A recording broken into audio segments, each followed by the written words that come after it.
Gutter line नाही आहे, पाण्याची लाईन नाही आहे, त्याचा आम्हाला खूप प्रॉब्लेम आहे। तर हम इंसान है क्या नहीं है? एवढे मंत्री नागपूरचे असून यांचं नागपूरकडे दुर्लक्ष का? संविधान जलाने वालों को फांसी दो, फांसी दो। आवाज इंडिया का ये एक प्रयास है कि नागपुर शहर में जिस तरीके से विकास की बातें की गई है, तो विकास के काम कितने हद तक हुए ये जानने की हम लोग कोशिश कर रहे हैं।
करता हूँ मैं ओमराज सरदार, आप सभी का अपने उसी बहुचर्चित शो में जिसका नाम है आवाज़ आपकी।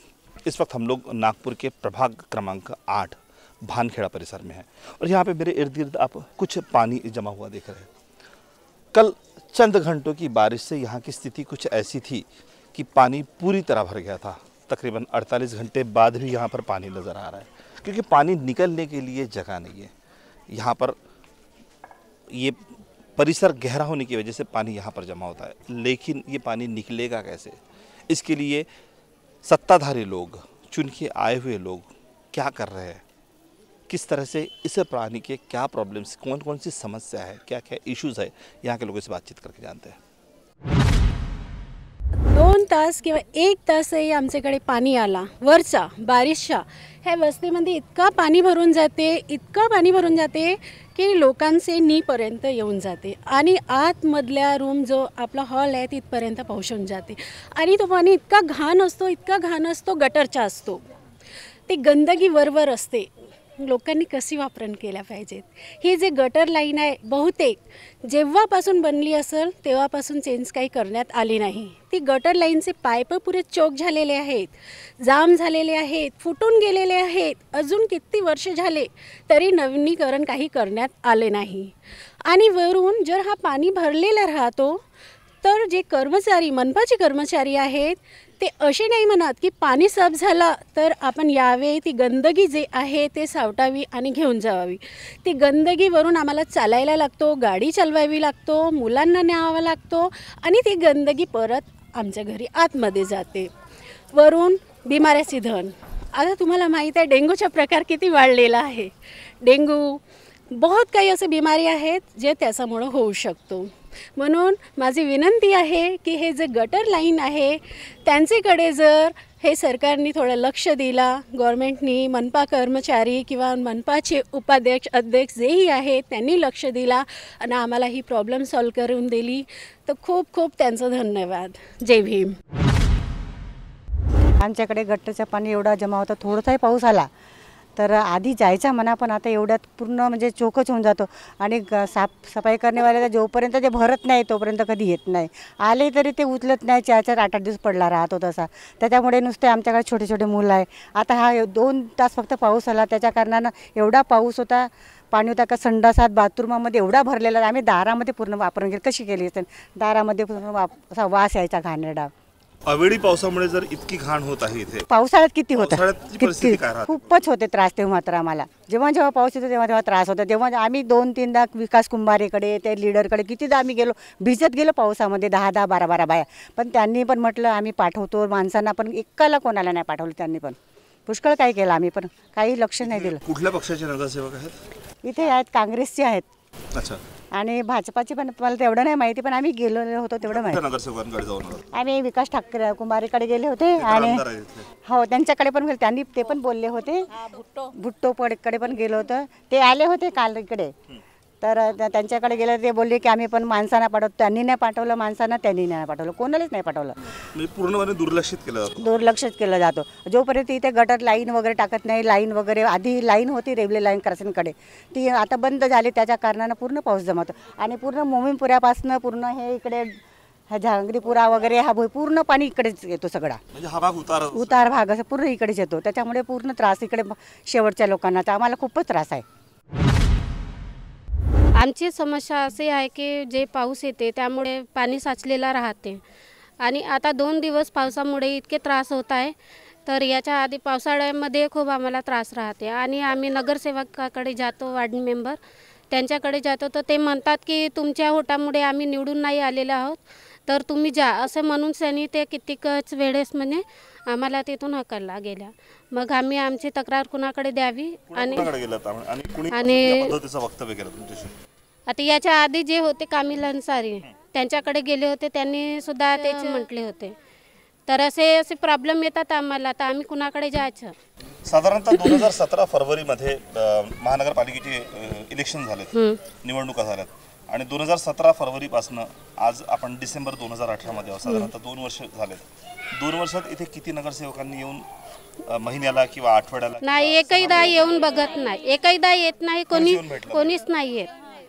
इथं निवडून यायचं राहिलं तर हात जोडत येतात की आमच्याकडे लक्ष द्या आणि निवडून आल्यावर कोणीही इथं येऊन पाहत नाही. उलट आम्हाला त्यांच्याकडे जावं लागते, ते काही आमची तक्रार वगैरे काही ऐकत नाही, काही नाही. आणि पावसाचेच का तर पुष्कळ प्रॉब्लेम आहेत इथं. मग नळाला पाणीसुद्धा घाण येते, रेल्वे लाईन आहे, ते रेल्वे लाईनची पटरी पण उभी राहते, छोटे छोटे मुलं आहेत त्या रेल्वे लाईनच्या खालून जातात. खूप प्रॉब्लेम आहे, पण कोणी लक्ष देतच नाही इथं. हे वस्तीमध्ये अशी सोडल्यासारखीच केलं आहे, कोणतेच वार्ड मेंबर नाही येऊन बघत कधीच ना, काहीच नाही.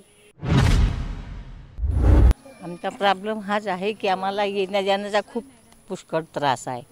इतका त्रास आहे की मुलंही जाऊ शकत नाही, त्यांचे सर्व कपडे वगैरे भरतात शाळेत जाताना. ते ट्रेन उभी असते त्यामुळे बी बाया आतून मुलांना नेतात. कधी धोका झाला त्याचा जिम्मेदार कोण राहील? येण्याचा म्हणजे ह्या मार्गावरून आमचे इकडे घर आहे, इकडे खूप त्रास आहे. याच्या मागे ती जमीन खुली आहे, तिथे मुलं बिळ्या ओढतात, जुवा खेळतात, त्याचा खूप त्रास आहे आम्हाला. कुत्रे बेंडून देतात, आमच्या घरात कुत्रे येतात, लहान लहान मुलं आहेत आमच्या घरी, ते कुत्रे घरात जातात. इतका त्रास आहे या वस्तीत आम्हाला. रेल्वे लाईनबद्दल बोलत आहे. आम्ही बहुतदा प्रकार हे केलं, मोर्चा पण निघाला होता, आम्ही गेलो होतो. हे रेल्वे लाईनवर ब्रिज बांधायचा. लहान लहान लेकरं सकाळी शाळेत जातात, दुपारी जातात, गाडीच्या रेल्वे खालून जातात, बहुत अपघात झालेले आहेत. पण आम्ही मोर्चा पण नेला होता, सगळे जण वस्तीतले गेले होते, पण काहीच निर्णय नाही लागला त्या गोष्टीचा. मोर्चा कुठे नेलेला आपण? संविधान चौकमध्ये. संविधान चौकमध्ये म्हणजे मोर्चा नेमका तुम्ही महानगरपालिकेला दिला, निवेदन तुम्ही महानगरपालिकेला दिलं, कलेक्टरला दिलं की रेल्वे विभागाला दिलं? कलेक्टरला दिलं होतं. त्यावर त्यांचं मत काय होतं? त्यांचं मत काहीच बोलले नाही ना ते. मग नंतर सांगू असं बोलले. बघू म्हटलं, टाळण्याचा प्रयत्न केला आहे. हो, आणि हे रोड तर 5-6 वर्ष झाले, 10 वर्ष होतील की आतापर्यंत हा रोड नाही बनलेला आहे आमच्या वस्तीमध्ये. गडर वगैरे सगळं हे पाणी टोंगऱ्यापर्यंत होऊन जाते. ते गडर आता किती 10 वर्ष झाले असतील बनले नाही आहे. डेंगू पण झालेला आहे इकडे लहान लहान मुलांना. 2 मुलांना किती बालक डेंग्यूच्या? 2-3 मुलं. नाही, इकडे 2-3, बाजूला दुसऱ्या तिकडल्या साईडनं पण 2-3 मुलं, त्यांना पण इकडल्या पण 5-6 मुलांना डेंग्यू झालेला. किती ॲडमिट राहिले प्रायव्हेटमध्ये, गव्हर्नमेंटमध्ये. इथून गरीब लोकांनी कुठून पैसा आणावा इतका? आणि ह्या गटर लाईनच्या याच्या पाण्यामुळे किती लेकरं पडले, पण इथे मलेरिया, डेंग्यू झाला आहे. जो मेंबर आला आमच्याकडे निवडून, तो म्हणत होता कि तुम्हारे वोटों से हम चुन के नहीं आया, हम हमारे वालों से चुन के आया, ऐसा बोल रहा था डायरेक्ट. सुनीता साखरे मी बोलत आहे. माझ्या घरापुढे नाला आहे पुष्कळ मोठा, आताही पण भरलेला आहे तो नाला. त्यामध्ये इतकी घाण गंदगी आहे की काही सांगता येत नाही. एकदम दरवाजाच्या आमोर तो नाला आहे. त्याच्याकरिता कधीही बोलण्याकरिता गेलं तर आम्ही काय करू, कसे बांधू, काय करू, हे हमेशा बोलत राहतात. त्याचा इलाज उपाय काहीही आमच्याकडे आहे नाही असे बोलतात. काय करणार मग त्याच्यावर? आम्ही कुठे जाणार? आम्ही लोक माझ्या घरी मुलगा आहे, फक्त पती आहेत नाही, कमाई करणारे कोणी आहेत नाही. मी एकटी बाई घरांच्या पूर्ण सांभाळ करतो. त्या नाल्यांची व्यवस्था करू, घरामध्ये पाणी शिरलं आता 2 दिवस झाले तर मग त्याचा इलाज काय करायचं आम्ही? काही व्यवस्था होत नाही आमच्याकडे, ना नाली साफ करण्याकरिता येत, ना काही पण करत कोणी. याच्यावर इलाजही नाही आहे काही, आणि ना कोणी मेंबर ध्यान देत आमच्याकडे, ना कॉर्पोरेटर येत. कोणीही बोलण्याकरिता येत नाही आमच्याकडे. पाणी पूर्ण घरामध्ये भरून गेलेला होता, आतापर्यंत साफ करत बसले. त्यानंतर नाही का तो नाला आत्ताही भरून आहे, पूर्ण चोक झालेला आहे नाला. जाण्या येण्याची व्यवस्था काही पण नाही. तर ह्या वस्तीमध्ये एवढी समस्या आहे की भयंकर समस्या आहे. सर पुष्कळ से रस्त्याची समस्या आहे, लाईटची समस्या आहे, नळाची समस्या आहे, आवागमनाकरिता रस्त्याची समस्या आहे.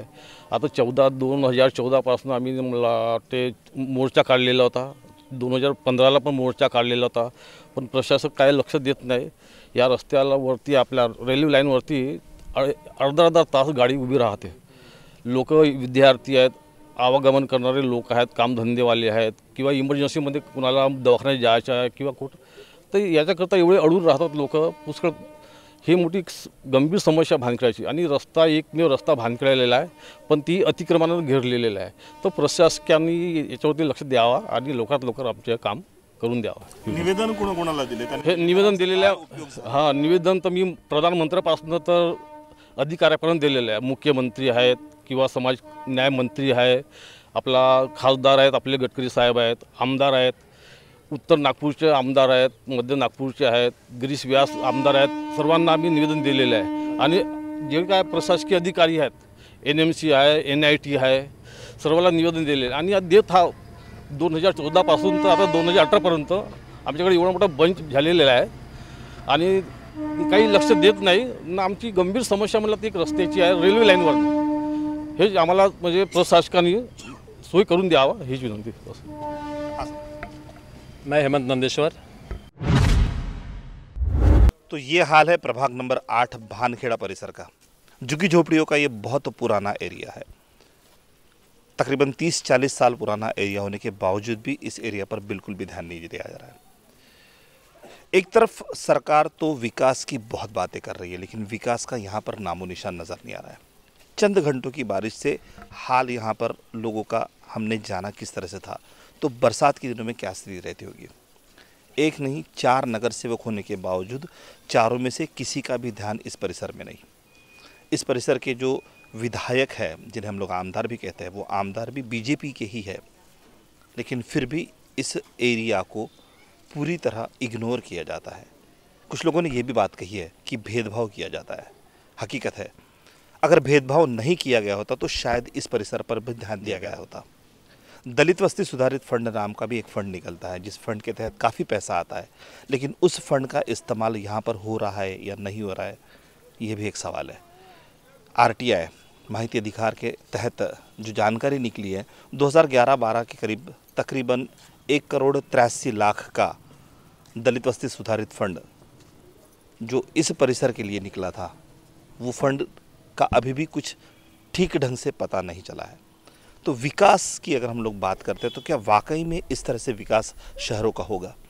प्रभाग नंबर 8 बहुत पुराना एरिया, भानखेड़ा नामचीन एरिया होने के बावजूद भी स्थिति यहाँ पर ऐसी है। कुछ और भी लोगों से जानते हैं। कई बार वहाँ से हमारे समाज के लोगों की जो प्रेत यात्राएं होती है, वो प्रेत यात्रा ले जाते वक्त भी हमको घंटों से इंतज़ार करना पड़ता है। गटर लाईन नाही आहे, पाण्याची लाईन नाही आहे, त्याचा आम्हाला खूप प्रॉब्लेम आहे। तर हम इंसान है क्या नहीं है। एवढे मंत्री नागपूरचे असून यांचं नागपूरकडे दुर्लक्ष का। संविधान चलाने वालों को फांसी दो, फांसी दो। आवाज़ इंडिया का ये एक प्रयास है कि नागपुर शहर में जिस तरीके से विकास की बातें की गई है, तो विकास के काम कितने हद तक हुए, ये जानने की हम लोग कोशिश कर रहे हैं।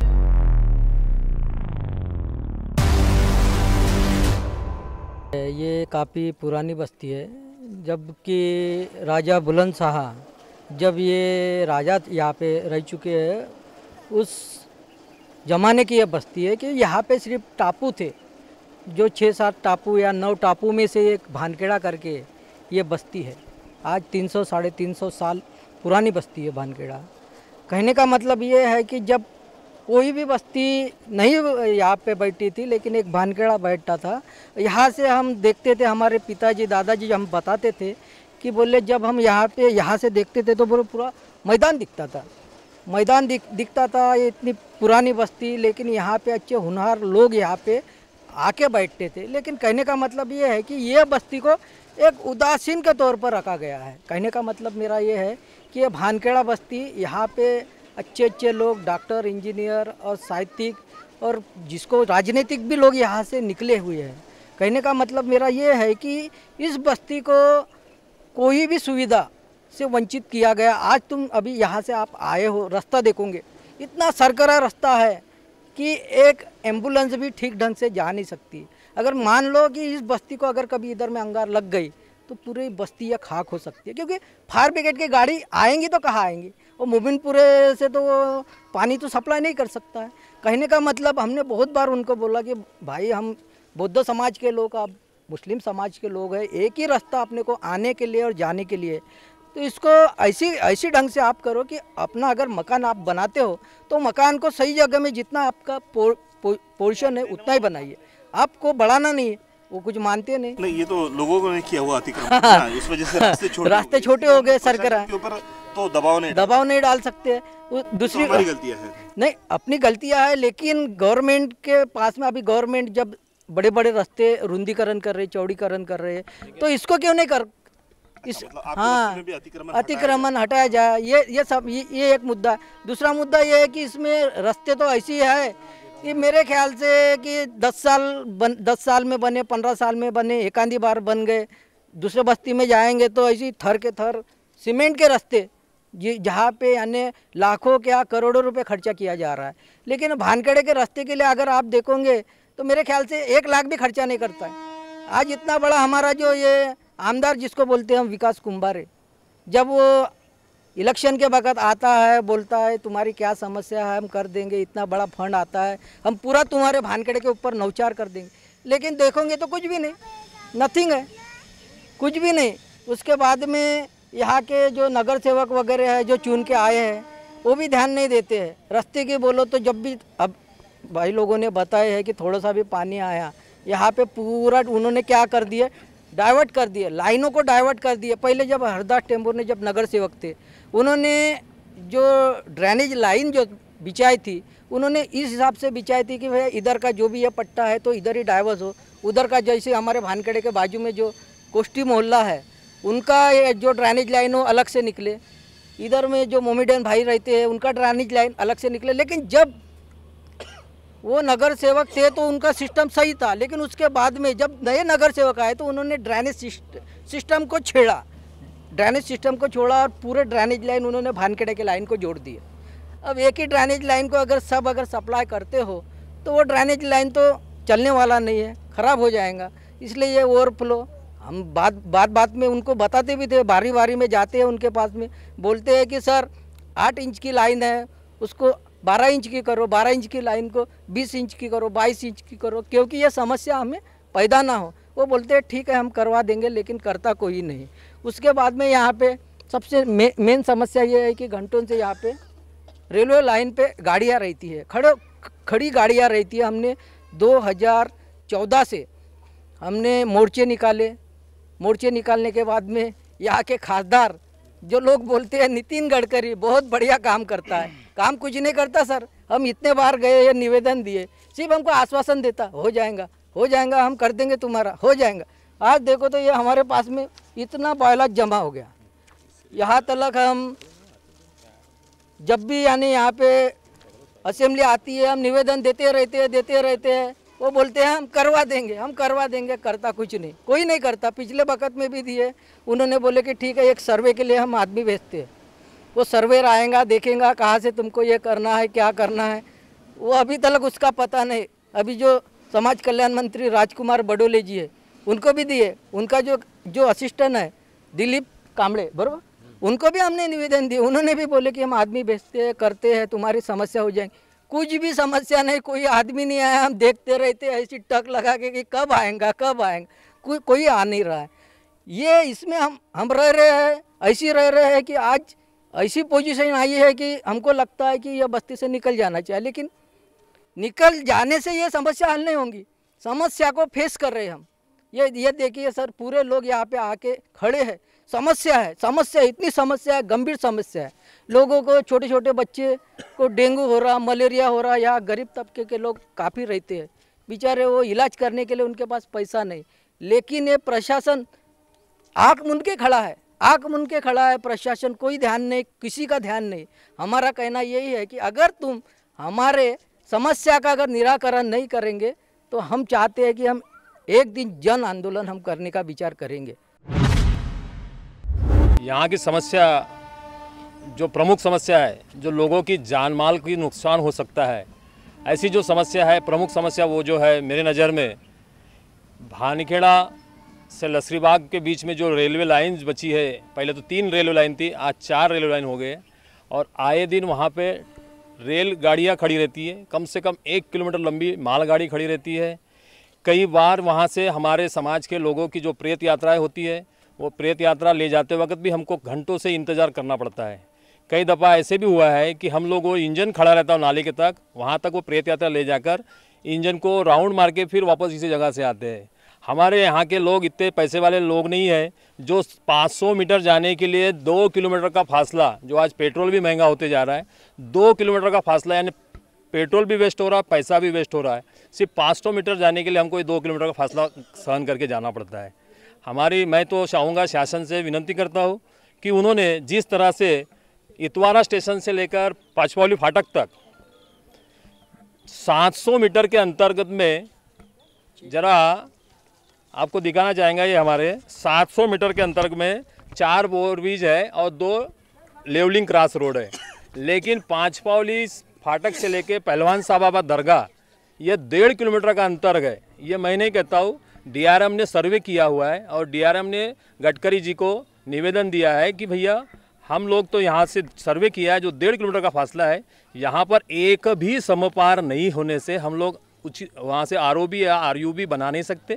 लेकिन शासन के तरफ से प्रस्ताव आता है तो हम जरूर इस पर सकारात्मक कार्रवाई करेंगे और सहयोग करेंगे, ऐसा शासन ने बोला गया है। जैसे वहाँ 6 सुविधाएं है, तो इस 1.5 किलोमीटर के फासले में कम से कम 3 सुविधा बने, एक दादरा पुल से बने, एक भानखेड़ा से बने और एक अंसार नगर डोभी नगर से बने, अगर चाहे तो बने। लेकिन हमारे भानखेड़े से एक बने, ऐसी मैं विनती करता हूँ, क्योंकि यहाँ के बच्चे ट्रेनों के नीचे से जाते हैं, ट्रेनों के ऊपर से जाते हैं। महिलाएं जो रात बेरात काम करने के लिए जहाँ पे मोमिनपुरा परिसर या इधर टिमकी परिसर जहाँ पे भी काम करने जाते हैं, वह लोग भी ट्रेनों के नीचे से जाते हैं।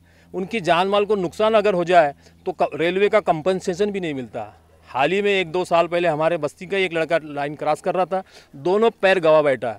एक बार ऐसे ही हुआ था, एक आदमी जा रहा था, वो भी ट्रेन के नीचे आके मर गया था। ट्रेन चालू हो गई थी और मर गया था। तो हम चाहते कि यहाँ से लीगल रास्ता हमें मिले, ताकि हम लीगल रोड से जाए और किसी की भी जान माल की नुकसान न हो। साथों साथ यहाँ पे जो ट्रेनें खड़े रहती है, तो कुछ असामाजिक तत्वों के, जो गुंड प्रवृत्ति के लोग होते हैं, वो रॉबरी करते हैं, महिलाओं के गले से चेन स्नैचिंग करते हैं। ट्रेन पे कोई खड़ा है मोबाइल लेके, तो वो मोबाइल छीन के भाग जाता है, कोई मिलता नहीं। और चारों तरफ से खुला परिसर होने की वजह से उनको भागने में आसानी होती है। अगर रेलवे ने यहाँ से ब्रिज निकाल दिया तो उन्होंने बाद में उसको कवरेज वॉल लगा दिया, सुरक्षित वॉल लगा दिए, तो किसी की जान माल की नुकसान भी नहीं होगी और किसी की छीना झपटी भी नहीं होगी और उसको अच्छे तरह से कवर कर सकते हैं। घंटों यहाँ पे ट्रेनें गाड़ी खड़ी रहती है, कोयला चोरी के लोग भी दिखने को मिलेंगे। गवर्नमेंट की जो नुकसान होता है वह भी नुकसान होता है। इसलिए हमारे से विनती है कि जिस तरह वहाँ से 6 है तो इधर 3 निकाला जाए और उसके माध्यम से हम लोगों को एक उचित मार्ग मिले। जो रास्ते हैं हमारे छोटे, वो छोटे ही रहने दो, किसी के मकान नहीं टूटना चाहिए, छोटे रास्ते यहीं उतार दी जाए। 10 फुट चौड़ा भी अगर ब्रिज बना दिया है तो यहाँ पे चारों रेलवे लाइन 100 मीटर के अंतर में आती है। वहाँ से अगर ये 100 मीटर का फासले में ब्रिज बना दिया जाए और यहीं घुमा दिया जाए तो हम लोगों को आवागमन का प्रश्न हल हो सकता है। साथ ही साथ दूसरा मुद्दा ये है कि जो वाटर लाइन है, अभी एक ध्यान देना चाहूँगा आपका, शासन का भी ध्यान देना, शासन को भी मैं निर्देश करना चाहूँगा कि उन्होंने दादरा पुल के पास से जो रेलवे लाइन से लगी हुई एक नाली है, वाटर लाइन, जो ड्रेनेज पानी बाहर निकालती थी, अब सारा पानी वही नाली लेके वो चम्हार नाले को मिलता था 3 लाइन के उस पार। लेकिन हुआ ऐसा है कि सारे नाली जो है वो नालियाँ पूरे गडर में जोड़ दिया गया और वो नाली बंद कर दिया गया है। तो वो नाली फिर से ओपन किया जाए और वो नाली का जो दिशा थी जिसे वो चमार नाले को जाता था, उस दिशा में खोल दिया जाए। और ये अगर होता है तो यहाँ की 50% समस्या हल हो जाएंगी। रहा सवाल पाइपलाइन का, गटर लाइन का, पहले ज़माने में श्योर लाइन अलग थी, गटर लाइन अलग थी। अभी गटर लाइन में श्योर लाइन का पानी, इसका वाटर का पानी जा रहा है, उसकी वजह से भी बहुत जाम हो जाता है। तो इसलिए वो नाली का जो पाइप है उसको भी बढ़ा किया जाए। मैं चाहूँगा, सभी शासन के निवेदन करना चाहूँगा, यहाँ के मंत्री, आमदार, खासदार, कारपोरेटर से निवेदन करना चाहूँगा कि यह जो समाज है ये न्यायप्रिय समाज है। आपने देखा होगा कि ट्रेन खड़ी है, प्रेत यात्रा लेके जा रहे हैं, अगर चाहते तो लोग प्रेत यात्रा वहीं रख के घंटों से उसका आंदोलन कर सकते थे, लेकिन ऐसा नहीं करते हम लोग। क्यों? क्योंकि उसके विपरीत परिणाम भी होते हैं। इसलिए हम चाहते हैं कि यहाँ से उचित मार्ग मिले, न तो कल चल के कुछ भी हो सकता है। जनता जनार्दन है। मैं एक सामाजिक सेवक और भानखेड़ा का निवासी होने की वजह से मैं ये समस्या रखा हूँ। धन्यवाद। जय भीम, नमो बुद्धाय। इस तरीके से आप लोगों ने निवेदन दिए हैं जिन लोगों को, यहाँ पे 4 नगर सेवक है। कुछ लोगों का कहना है कि पिछले 2 साल में कोई एक नगर सेवक यहाँ पर आया नहीं। जी हाँ। तो हाल फिलहाल के जो नगर सेवक है वो नगर सेवकों का इस एरिया के लिए क्या नज़रिया है? हाँ, उन नगर सेवकों का अभी जो चुनाव भी हो गया तो कारपोरेटर जी आए थे 2-3 बार। उन्होंने पूछे यहाँ क्या समस्या है, तो हमने बताया ये नाली की एक प्रमुख समस्या है, और दूसरा ये जो ग्राउंड बचा हुआ दिख रहा है, यहाँ आज अतिक्रमण हो जाके वो खत्म हो जाता था, लेकिन उसको हम लोग, हमारा जो मंडल है विजेता सांस्कृतिक क्रीड़ा मंडल के माध्यम से यहाँ कबड्डी टूर्नामेंट्स लेते हैं। आज यहाँ पे जो स्तंभ दिख रहा है वो भी लोगों के फंड्स द्वारा यहाँ पे निर्माण किया गया। भविष्य में ये स्थान डॉक्टर बाबा साहब अम्बेडकर भीम सैनिक स्मृति परिसर होने वाला है। यहाँ बाबा साहब की अस्थि है हमारे बुद्धविहार में, यहाँ पे बाबा साहब की स्मृति है। बाबा साहब जब भी यहाँ से ट्रेन से जाते थे तो भानखेड़ा के एसएसडी के लोग उनको सलामी ठोकते थे। ये हमारे जो पूर्वजों ने बताया, और बाबा साहब के जो चळवळ थी, धम्म चळवळ थी, उसको अच्छे तरह से उन्होंने, यहाँ के जो समता सेना के सदस्य थे, सैनिक थे, उन्होंने अच्छे तरीके से यहाँ पे उनको पाठबल दिया गया। तो उस वजह से ये जो नगर सेवक भी जो है, एक प्रकार से ये बस्ती को उपेक्षित रखा गया है, ऐसा लगता है। क्योंकि इतने निवेदन देने के बाद, इतनी ज्वलन समस्या होने के बावजूद भी अगर शासन प्रशासन या प्रतिनिधि ध्यान नहीं देते हैं तो इसका मतलब क्या? और यहाँ पे जितने भी लोग हैं, अभी तो मैं तो ड्यूटी पे से थोड़ा सा समय निकाल के आ गया, लेकिन ये बेचारे प्राइवेट वाले लोग कैसे आएंगे? वो तो प्राइवेट काम करने वाला उसको बीच में तो जाने नहीं देगा। तो ऐसे बहुत सारे हाथ मजदूर लोग हैं जो समस्या लेके जाएंगे भी तो वो उनकी तरफ ध्यान देते नहीं है, क्योंकि यह एक प्रकार से इनको वंचित रखा जैसा ऐसा हो रहा है। तो मैं चाहूँगा कि यहाँ से आपके चैनल के माध्यम से आप जो हमारे बस्ती की समस्या शासन दरबार तक पहुंचाना चाहते हैं, तो उसके माध्यम से आपका भी मैं धन्यवाद देता हूं। आवाज़ इंडिया चैनल को धन्यवाद देता हूं, और ये समस्या जल्द से जल्द हल हो ऐसी मैं आपसे अपेक्षा रखता हूं। धन्यवाद।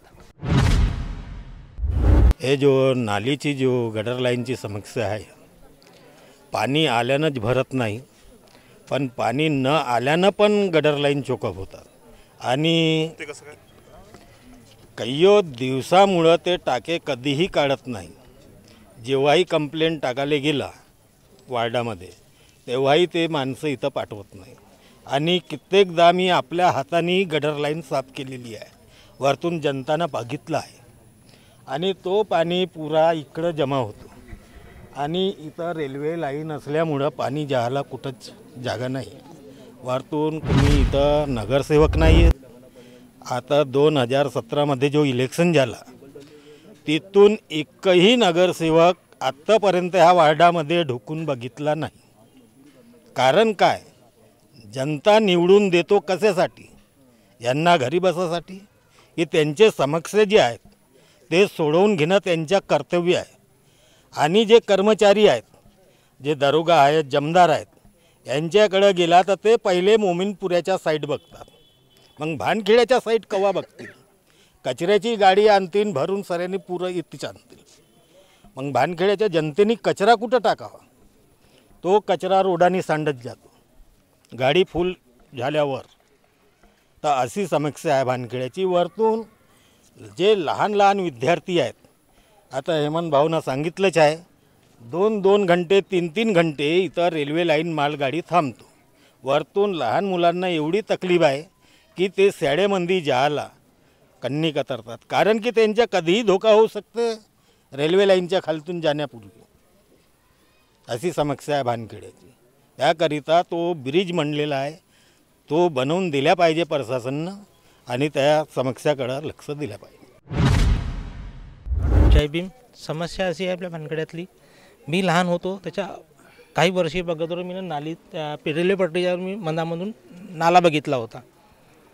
आता तो नाला तर मला दिसत नाही आहे, लुप्त झाला।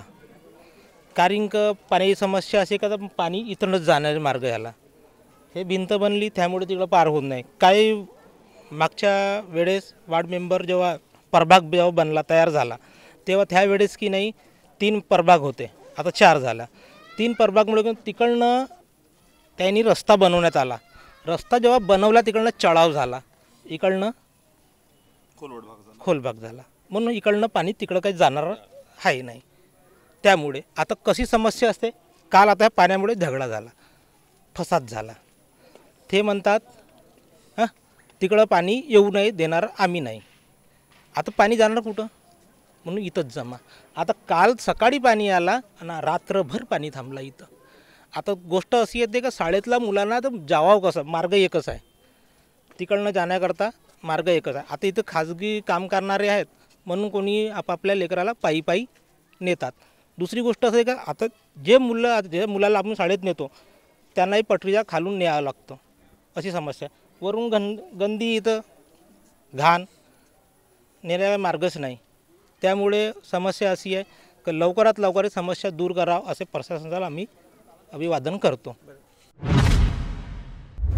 तो ऐसे कई समस्याओं से घिरा हुआ ये परिसर है, लेकिन प्रशासन इसकी तरफ बिल्कुल भी ध्यान नहीं दे रहा. सत्ताधारी लोग आते चुनाव के वक्त जब आते हैं तो हाथ जोड़कर विनती करते, लेकिन वही चुन के आने के बाद उनका बिहेवियर, उनका स्वभाव पूरी तरह बदल जाता है.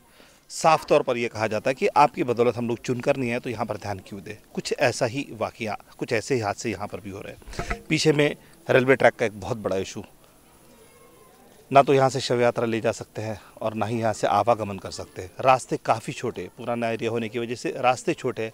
इन रास्तों के ऊपर भी प्रशासन ध्यान नहीं दे रहा है.